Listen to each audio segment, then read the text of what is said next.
We have all had painful events in our lives that can lead to depression, anxiety, addiction, or broken relationships. But here's the secret. It is not about what happened to us that causes suffering. It's the stories we believe about ourselves. Join us as we shine light on how to rewrite our stories, avoid the shadows of shame, and travel along the pathway to joy, love, and connection. It's the Finding Peace podcast with your host, Amazon best-selling author, Troy L. Love. Hey, what's up, everyone? Welcome back to the Finding Peace podcast. I am not your host. My name is Jonny. I normally host a Are We Where Yet podcast, but today I have the privilege of interrogating your normal host, which is Troy Love. And Troy has pledged to answer all of my questions, right? Truthfully. Every one of them. Honestly, we should have had people like post and write in questions.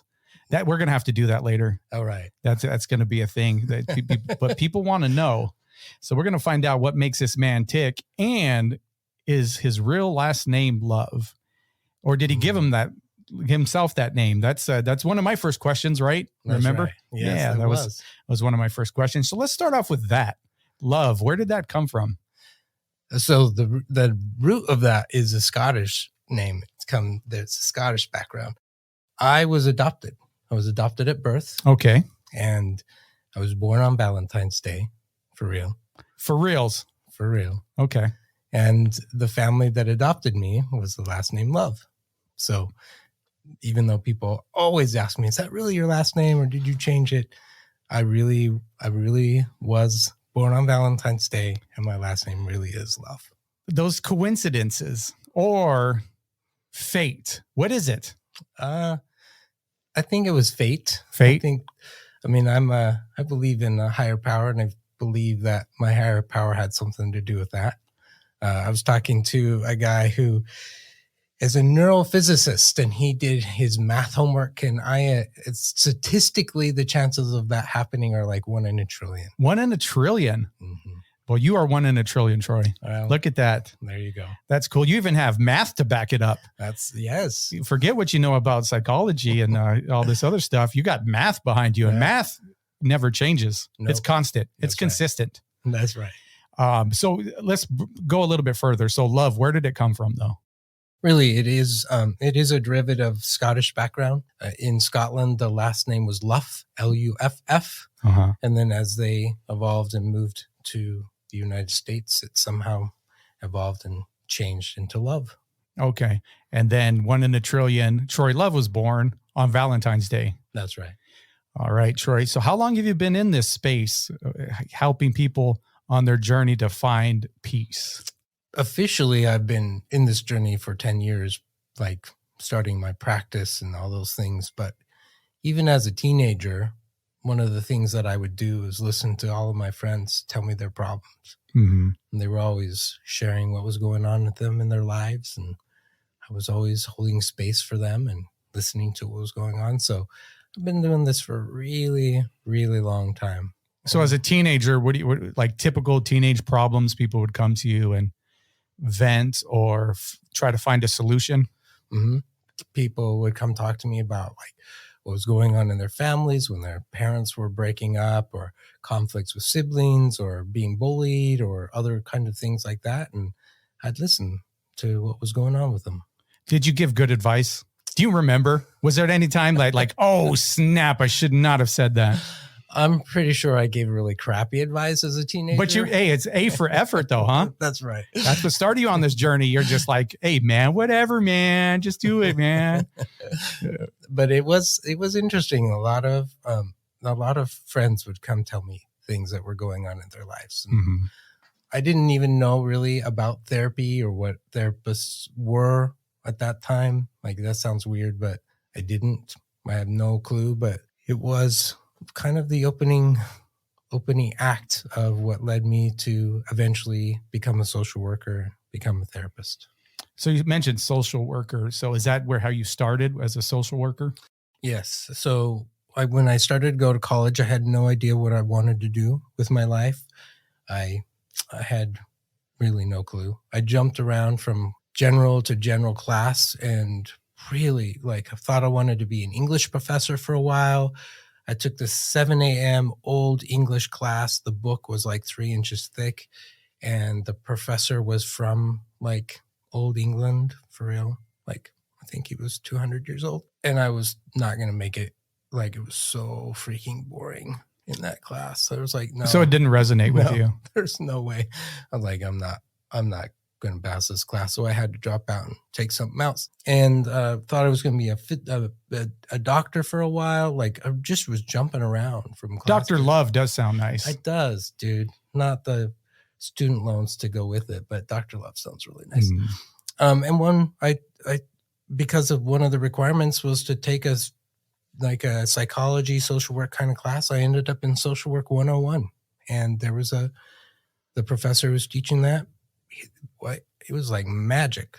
He was talking about connection and making a difference in the world. And there was just something about that class that like resonated with me, it changed my life. And it's like, I want to be a social worker. So because your disinterest in a certain subject had you looking for other avenues, you happened to get in this class. Fate or destiny seems to be working on your side again, right? That's right. Yeah. And saying, you know what? And it's one thing, it's to recognize those things, what you don't like, right? And having the courage, right, to be able to say, I don't like it. Right. This isn't for me. I'm not going to do well here. And you had to find another avenue, or it had to find you. And right. It did. It did. So social working, what does that mean? So a lot of people think that social workers are the people who come and take your kids away from you. That is not true. Social work, the field of social work is wide and does a lot of things, both at like the individual level and also at the state and global level of making a difference and trying to help people have better lives. And really the theory around social work is that we're all connected, that we all are connected, and that we need to have resources to help us thrive. And as I was sitting there and listening to him share this, and then going on to other classes, realizing just how true that is, that we are connected. And that a social worker's job is to try and help connect people to the resources to help them have the best life ever. So you guide them in a way. Yep. And so as I finished my bachelor's degree, my a different professor told me, like, dude, you're not going to make a lot of money if you just finish with your bachelor's. You need to go on and get your master's degree in social work, and then you can become a therapist. Okay. So that's how it works. Then you can start giving good advice to your friends. That's right. And so that kind of was the trajectory. Like, I had no clue where I was going. I had no idea, but just one mentor after another just kind of pushed me along the way, and ended up going to the University of Pittsburgh to get my master's in social work and completed that, and then moved to Yuma as a MSW and got my first job as a therapist here in Yuma. So MSW, for those of us that don't know what that is, what is that? Master's in social work. Master's in social work. Okay. Yeah. So are you still a social worker? Have you graduated from that? What does that mean? What does that look like? I'm still a social worker. Okay. And I'm licensed with the state of Arizona as a clinical social worker. So it's an LCSW. That means that I have the ability to do therapy. I have the ability to have people come in my office and work with them individually or with families or groups, and be able to actually like do therapy with them. Okay. And treat mental illness and those kind of things. Gotcha. Because like you said, and I'm glad you clarified, when you hear the word social worker, that's just what most people think because of popular media, maybe incidents that you've had in the past. Right. You just think that's what it is. A social worker come in, deal with the kids if there's some kind of domestic violence or something like that. But it's a broader framework. So much bigger. And social workers do a ton of different things in the world that have nothing to do with taking kids away. Mm-hmm. So that's just a teeny tiny aspect. There are social workers that are part of that, but for the most part, it's so much bigger than that. Okay. So what some of your cases look like? What does it look like if I wanted to come and get some therapy from Troy Love? So I currently have a practice here in Yuma called Yuma Counseling Services. And what I specialize in is couples therapy. I also specialize in treating men who have sex addiction. And then my big thing I work with is helping people recover from trauma. Okay. So it's quite a big space there. Where does the finding peace tie into that? So I was in a group room in Pittsburgh. I had been assigned to do my internship in a drug and alcohol rehab program there. And honestly, dude, I was like 24 years old. I'd never done drugs. I'd never smoked. I'd never drank alcohol. And here I am supposed to help these people who are addicted to drugs and alcohol. Yeah. Real addictions, real life. Yeah, right. Yeah. And I was terrified. I had no clue what in the heck I was supposed to do. Thank goodness I had a mentor who was with me, but I was scared. I was scared because number one, I was thinking like, they're going to think, what the heck do you know? Like, you don't know nothing about being an addict, or what would make you think that you can help me? And the other part is like, seriously, this was like my first like time actually sitting across the chair, like not as a teenager doing therapy with my friends, but like a real life, this is a patient, like this is a person, and trying to help them. So I was really scared. And then they began to tell their stories. They began to tell stories of when they were rejected or abandoned or abused, and how because of those bad things that had happened to them, they began to find a drug of choice that would help them cope with their pain in one way or another. And then their lives were falling apart. And the more that they began to tell their story, the more that I realized they were telling my story. That although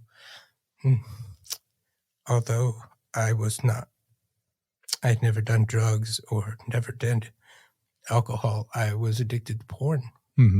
And until that day, that moment, I didn't know that it was an addiction. Before that, I just thought that there was something seriously wrong with me, and that I was flawed, and what was wrong with me that I couldn't stop. And to actually realize like, no, this is a real live addiction. Unfortunately, I graduated shortly thereafter and moved to Yuma. I was one of like 13 therapists here in Yuma, and there were no therapists. They were all my coworkers, so I couldn't see them. And none of them really had any training in sex addiction. Back then, Patrick Carnes, who's the father of sex addiction, was barely starting his work around treating people with sex addiction. And so there wasn't a lot of resources for me. And so I found a therapist that I would see over the phone, and I began to like ask questions about like, why is this happening? And how can I make a stop? And there's got to be reasons why I do what I do. And as I began to ask those questions, I began to like put this model together for myself. For yourself. To help me understand why I did what I did. And then as I would like go to different conferences or trainings or stuff, and I would learn more things that would help me create and deepen and expand this model, which eventually became the Finding Peace model. And I began to share it with my clients. And they're like, that really resonates with me. That makes so much sense. Where can I learn more about it? And I'm like, well, it's in my head. Well, you should write a book. Yeah, that would be a great idea. I'll do that one day. After lots of people kept asking me that question, I finally decided I was going to write a book. And so in 2017, the Finding Peace workbook was published. And that's really how the Finding Peace that's how that whole world became something. Right. Because you had an issue, you were looking to seriously deal with the issue. Yeah. You looked inside, right? And you created this model that resonated with other people. Right. You know, Lao Tzu says, and I believe it's the Tao Te Ching, I know everyone because I know myself. Yes. Beautifully said. Yeah. So, and when I first heard that writing that was attributed to Lao Tzu, I was like, wow, that makes sense. If somebody takes the time to learn themselves, we're not all that different. You know, it's just, we don't take the time to do it. Right. And it sounds like you took the time to look inside, to find these things, to create, like you said, a model for how you are going to deal with it. Right. Then you started to share it with people. And then it's like, okay, now write a book. Right. Right. Did you ever think you'd write a book? Never. Never, huh? Never did. No. Was that your first book, The Finding Peace? It was my first published First published book. I have another book that is not published. It's been sitting in a file for the last 10 years. That's sitting there that needs to be edited a little bit. Oh, really? Mm-hmm. Okay. I didn't know about this yet. But it was my first published book. Okay. First published book, Finding Peace. Now, do you tie that into your therapy here? Absolutely. Pretty much every person that I work with, we are using the model in some capacity with every person that I work with. With many of the therapists who work here, I've taught the model to them and they use it as well as part of what they do with people. It really does fit well with a bunch of other theories and modalities that other therapists use to help people heal. It just dovetails really nicely with other modalities. And so that's why it works so well. Mm-hmm. And something I'm familiar with is the Finding Peace retreat. Yes. We just did that a couple of weeks ago. Yeah, we just went on that. My film crew was able to go and we captured some great content. So how'd that come to life? So one of the most powerful moments for me was in 2009. I had been feeling like I needed a change. I had actually gotten out of the field of therapy for a little while to do my own work. So was still going to therapy myself, but I was working at the hospital here in human resources as a leadership consultant. I was working with directors of the hospital and I really liked my job. I loved the people that I was working with, but I felt like there was a calling. I felt like the universe was saying, okay, Troy, you've started to develop this model. You've done some of your own work. It's time for you to go back and help people again. And I was like, are you freaking crazy? I'm not doing that. I have this really nice job. I have health insurance. I'm secure. Like, I'm not doing that. And just like this, God was saying, well, okay, I'll wait a little while. I'm like, okay. And so about every 6 months, I'd get like this tapping on my chest. A little poke, a little nudge, huh? Mm-hmm. Troy, are you ready? No, you're crazy. I'm not doing that. You're crazy. Well, I went to this retreat in 2009 and it was life-changing for me.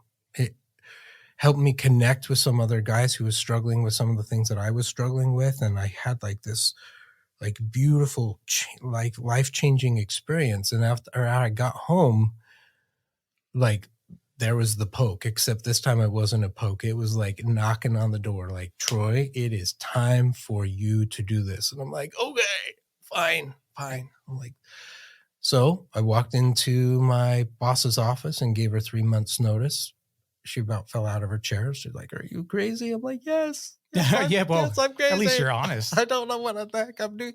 And then 3 months after that is when my counseling services opened up.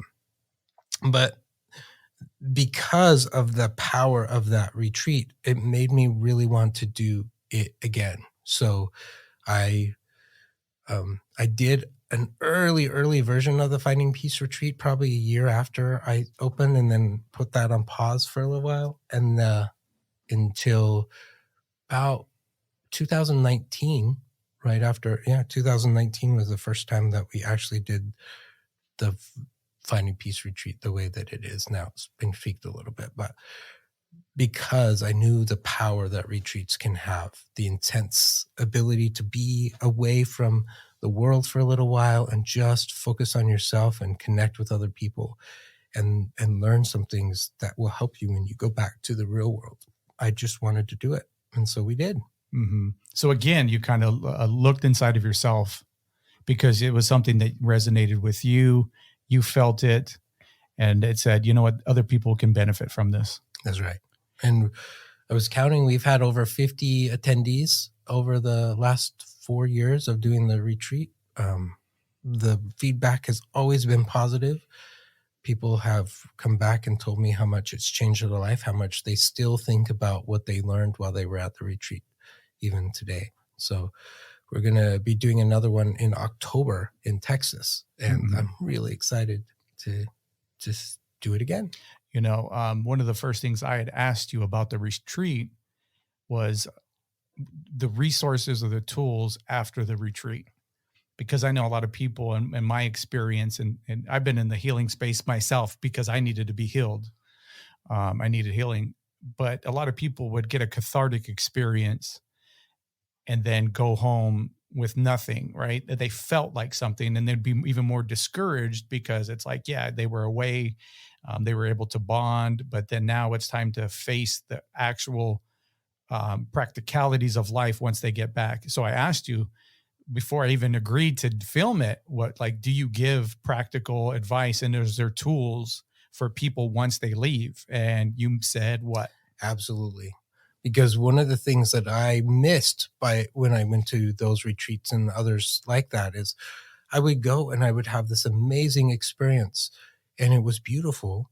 And then I'd go back to Yuma, which is, for those of you who don't know, kind of in the middle of nowhere, where I didn't have the strong support system. And so I would crash and burn oftentimes when I'd come home. And I did not want the participants to have that kind of experience when they came back.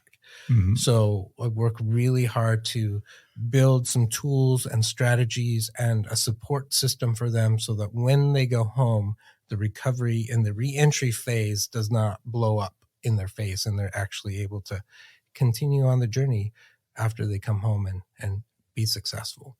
Mm-hmm. Which that part was really important to me because I couldn't, in my own conscience, in my own, I try to walk in integrity. I couldn't be a part of something where this left people high and dry afterwards. So that was a big concern. So that helped me feel comfortable going. And then I'm friends with somebody that went, and she's still benefiting from it. They have a group that meets once a week. Mm-hmm. They have, I think, a book group or something.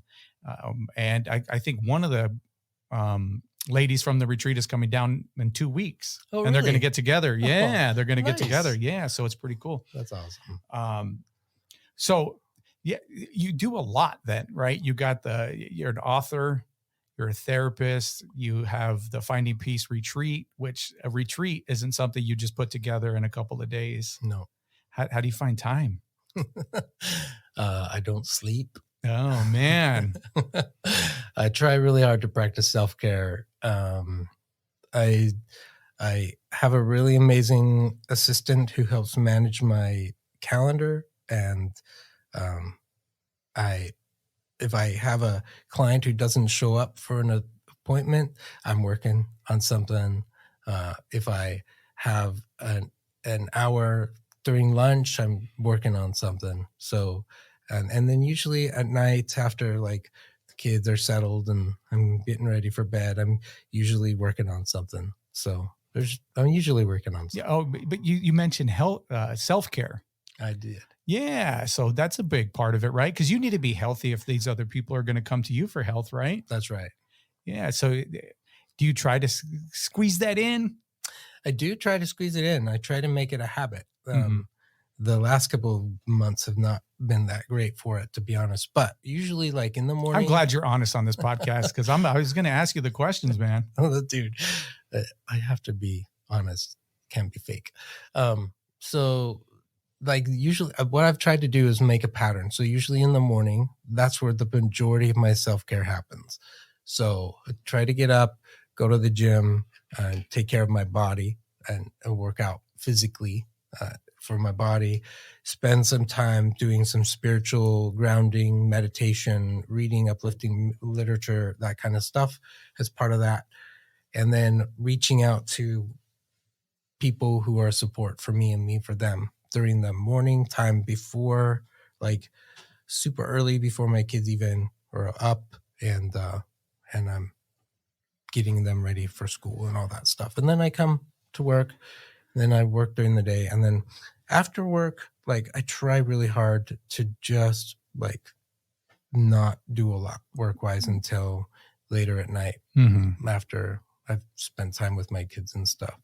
So a lot of self-care is during the morning time. And I read that on Instagram today. I follow a lot of pages that are in this space. And they mentioned getting up early for that particular reason. When the world is quiet, the kids aren't up. You just got to get up and give yourself a little bit of time before you go out to the world. So sounds like a great habit, and I got confirmation of it from, right. I'm watching Instagram. It said, you're saying it, you're a therapist, I'm going to do it. But I have that practice already because I had to learn that, right? I was like, oh, wow, I got to get up when everybody's not. Right. When the world's not banging on my door and asking me questions. And so that's good, man. And I know that's a big part of it. And so you have your therapist, your therapy practice here. This is Yuma Counseling. This is where we're meeting. We got a nice little podcast studio in here for the future of the podcast. You got some exciting things coming up. So it's pretty cool. How many therapists do you have that? So we have 11 therapists that work here. And then the other side of me is the Finding Peace consulting business. That's really kind of where the Finding Peace podcast happens. That business focuses a lot more on the education, some coaching, but like more like to help people. Because unfortunately, or fortunately, I guess, depending on how you look at it, I'm only able to help people who live in Arizona per my license. And so I can't really do therapy for people who are outside of the state of Arizona. And so the Finding Peace consulting side of things provides different like classes and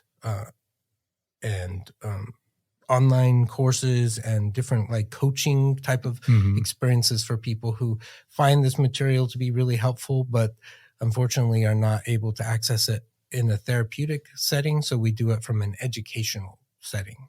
So that's where that separation, delineation lies between, because of licenses and certain ways that you have to practice your practice. Correct. So, okay, that makes sense. So you created the other one out of necessity. Right, because I wanted to be able to give people access to it. It's been really beneficial. I've had lots of feedback from people about how much it's blessed their lives, and wanted to be able to give them access to that in a way that doesn't violate ethics, but still helps them have some tools that they can take with them to their therapist, that they can use with their therapist and use that in their families and those kind of things. You know, you mentioned the tools. One of the tools, and, you know, we're friends. And so I just get the benefit of hanging out with you and picking up little things. You asked me about a certain situation in my life, and I was telling you how it's going. And you had mentioned, oh, so you haven't put a story around it.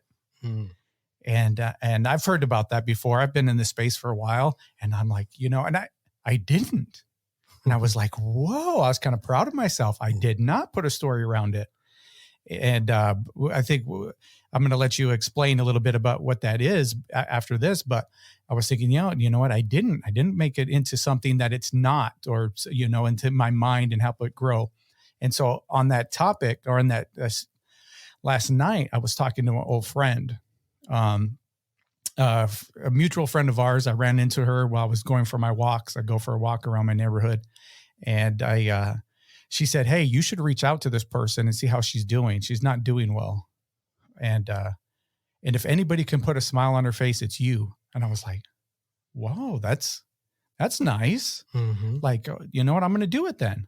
So I ended up hitting this friend up last night, and so in full disclosure, this is the first girl that I ever really kissed, like the first real kiss, right? This is her. We haven't talked. I haven't seen her since, I don't know. She was in Yuma like 10 years ago.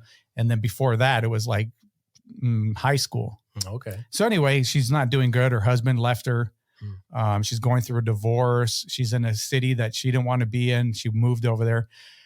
So we were talking, and you know, when we were kids, it was just a kiss. That was it. Like maybe a couple kisses over there.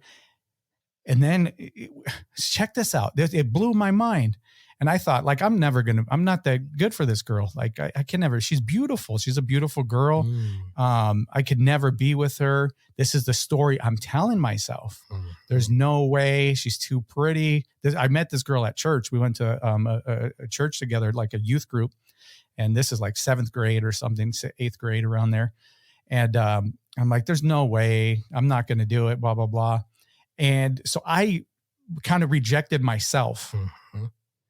I rejected myself. And so this is a story I told myself. Well, I'm talking to her last night and she goes, I always wanted to end up with you. I always wanted to be with you. And then I was hurt when that I rejected myself. She brought it up. She's the one that said it, like, I would have been with you. I wanted to. And I was sad. And I stopped going to church after you rejected me. And I was like, what are we talking about? We were telling each other two different stories. And she just recently moved from the South coming over here. So she had an accent. She rechanged her like speech and she didn't want to sound too Southern. And, but she was telling herself that she wasn't good enough for me. And I'm telling myself she's not. And so it was like this thing in my mind. I got to tell you, she was like the one that got away. Beautiful girl, like, always on my mind. She's the first girl I really kissed and everything. And here it is, two different stories. Right. I rejected myself. She rejected so far that she stopped going to church and ended up living a different life. Yeah. So go into the power of a story and what we tell ourselves. So one of the things that I talk a lot about are the shadows of shame. And we won't spend a whole lot of time on them. There's 6 of them. But basically, they're the way that I've learned how to deal with the stories that we've been telling ourselves. And the way that I help people figure that out is by helping them realize that actually isn't you that's telling that story. That's one of those shadows of shame that's telling you that story. Okay. And the shadow that was telling you that was the judge. And the judge was telling Jonny, you're just not good enough for her. Like she's too beautiful and you're not good enough for her. And there's something seriously wrong with you. And what happens is that as that voice in our head is like telling us that, we're like, yep, that must be true. Yep, that must be true. And we just swallow it, hook, line, and sinker. And then we live as if that story were true. As if it was true. And we really both did that. She left the church. I went on like thinking, I ended up dating her friend who I didn't even really want to date. I just wanted to still be around, right? But I was like, well, I can get her friend, Anyway, we just totally miss each other. Actually, she just texted me right now, like only if we could go back, right? Right. Like, so yeah, but it's just an interesting thing. Like I wish I had Troy all these years ago to say, this is a story you're telling yourself. Right. This isn't reality. Right. This isn't the truth. And you said it comes from a shame. Yeah. A judge. That's the archetype that tells you that story. It's always telling you that you're not measuring up, that there is something seriously wrong with you. And when we buy into that story, we agree with that story and we run with that story, we don't live our true selves. We're not living our best selves. But oftentimes, especially like, we're a kid, nobody's pointing out that that's shame. And so we just think, well, it must be me. That must be true.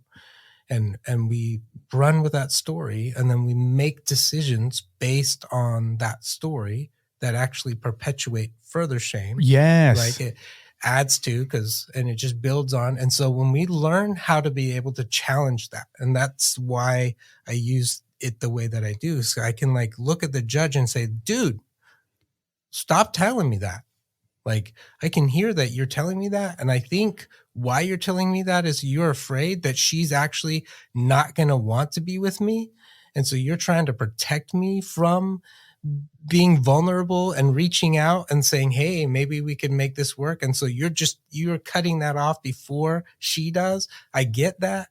But dude, you don't have to do that because I'm enough and I matter and I am of worth and I can lean into this. And if it works out, great. And if it doesn't, that doesn't mean that I'm not enough. It doesn't mean that. Right. But so I can tell you to shut up. Like I can put some duct tape on your mouth over there, dude. And that's kind of how we manage it. And we learn that story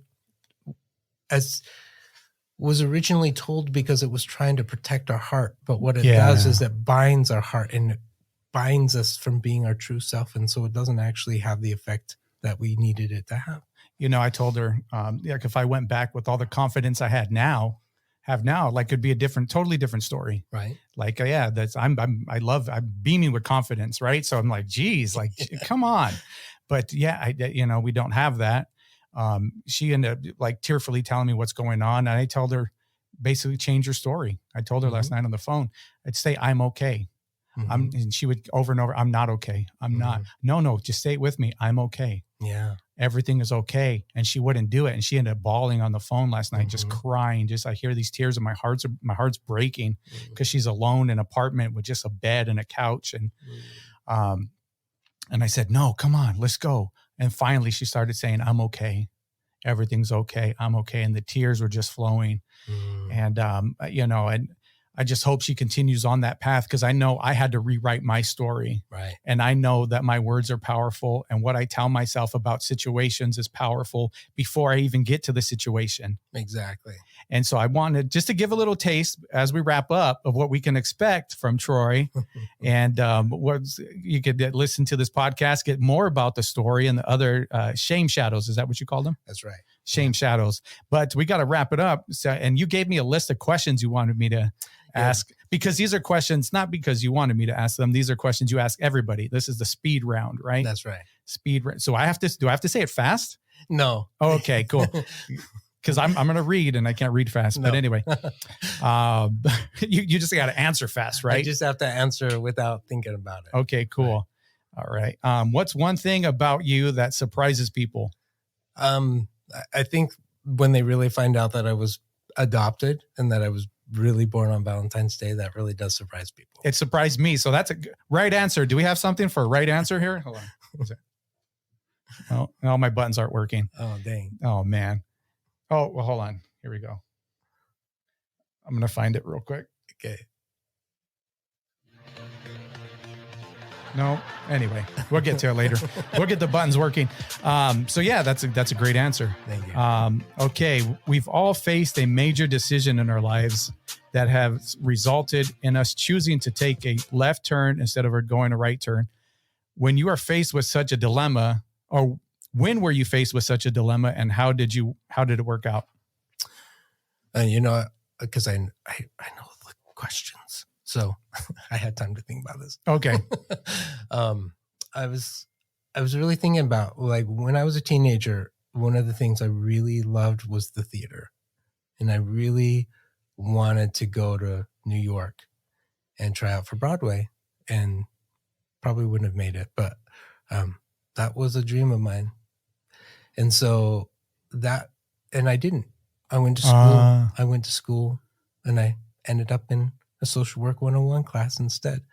And so I often wonder what the trajectory of my life had been like if I had gone to New York and tried that. But that was a defining moment when I chose to stay and go to college and ended up in a social work 101 class, and look at what's happening now and the lives that have been changed because of that decision. That's a great answer. Thank you. Okay. What book are you reading? Go. I'm reading Profit First by Mike Mikhailovich. Probably murdered his name. And then Actionable Gamification by Yukai, somebody else that has also. You just had to pick people with hard last names to pronounce. I'm reading both books at the same time. You're both. Do you do Audible or do you read? Audible. Yeah. What good books so far? Yeah. So Profit First is really just making one small change in the way that you manage your finances in your business to shift things around. And then Actionable Gamification is figuring out how to make games fun. And I've really been trying to figure out, as I want to change behaviors, how we can turn that into a game that makes it fun. So making gamifying our lives is what I'm looking at. So cool. So, okay. Next question. When have you felt most alive? When I am,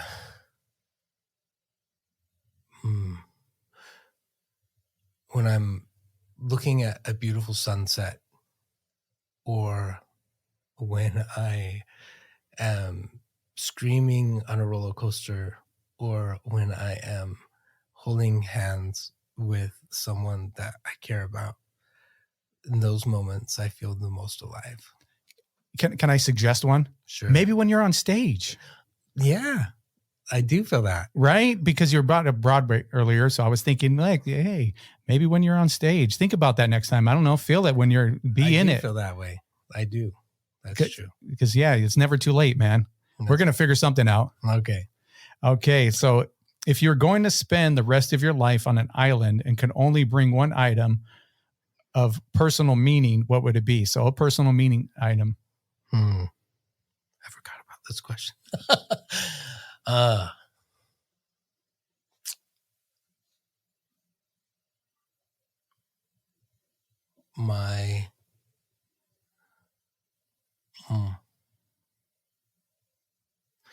Because I can't bring people. I would probably bring my journal where I would be able to write about my experiences that I've had with the people that I have met in my life. When you said that, I felt it. Yeah, that's such a great answer. Bring your journal. That's I love that. Thank you. Okay, name a person or a teaching that has a positive impact on your life. Mr. Rogers has had a profoundly positive impact in my life of unconditional love and regard for people. And my high school English professor, English teacher, Mrs. Ruskowski, has made a profound difference in my life. All I wanted to write in high school was fractured fairy tales, and I'm sure she wanted to pull her hair out from that. And she kept trying to get me to write something different. And it was in my senior year. My parents were getting divorced, and I was not doing well. And I wanted to use that as an excuse for poor performance in school. And she wouldn't let me. She's like, dude, we all go through hard stuff. You need to try harder and keep going. I'm so grateful that she didn't let me slide. What's a daily practice you most do every day? Must do every day. Meditate. I must meditate. You must. You do it every day? Well, how long? I try, but 20 minutes. 20 minutes every morning. That's a good one. Yeah, I was listening to something. One of the most important reasons for us to meditate these days is because we're not sleeping well at night, so it kind of makes up for it. It resets our nervous system, and there's a bunch of fancy words that I don't know right now, but that's a great one. Meditating, that changed my life. That got me off of a lot of antidepressants and certain things. Awesome. So absolutely. Meditation. Okay. So what's one question you wish I'd ask you, and how would you have answered? I don't know. I think you did a really good job. Thank you. I was hoping you would say that. No, I'm just kidding. But I appreciate that. Thank you. Thank you very much, man. What does finding peace mean to you? That's good. We get to ask the man. What does finding peace mean to you? Okay, can I preface that? Can I say a little? Because here's one thing. I wanted to bring this up anyway, so it's perfect. Versus, I just want to be happy. You hear people say that. I just want to be happy. But it's like, with that attitude, you never will be. So what's the difference between that? What's finding peace? Well, we live in a world where there's a lot of pain and suffering. And so for me, finding peace is, how do I find the joy and the love and the connection and the sense of peace that everything's going to work out, even when there have been hard things, when I'm enduring painful moments? How do I do both? How do I lean into the discomfort and find peace? And for me, finding peace is the sense that it's going to be okay, and that I'm enough, and that I still make a difference. Last question. Where can people find you? They can find me at findingpeaceconsulting.com, troylove.com. I have 3 books on Amazon that you can go look for. And you can also find me in Yuma, walking my dogs on the canal sometime. And more to come on this podcast, right? That's right. So for those, a little bit of background here, I'm going to start producing the podcast for you, help assisting. We got some good guests that are lined up. We got somebody helping out with that, going to be booking some guests for you.